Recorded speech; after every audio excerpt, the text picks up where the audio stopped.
ఓ రెడ్డి మొక్కపోడా, నీకు 10 ఎకరాల భూసామి అని నేను పెళ్లి చేసుకున్నా.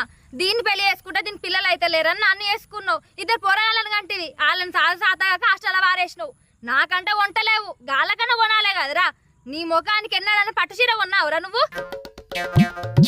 నువ్వు ఆగేసిల్లే, పట్టు చీర దాకా పోతాను. వీని ముఖానికి 100 రూపాయలకు 4 చీపులు వస్తానే లంగలు కొంటే ఇక కలరే పోబట్టే ఓ దిక్కు.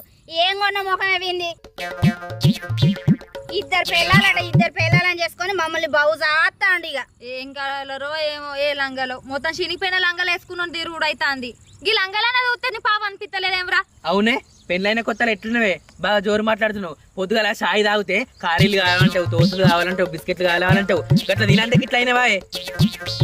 అవునా ఆడదానా, బాగా లావు మాట్లాడుతున్నావు. ఎట్లుండవే నువ్వు? లోన్లు వచ్చిన బర్రెలు తయారైనవు, అటుకనే ఉంటున్నావే. ఏమైనా మిండని సొమ్మని తింటేనవే బాగా మాట్లాడుతున్నావు. ఏంది మిండెడి గిండెడని మాట్లాడతానా? నీ మాటలు మన్నుగా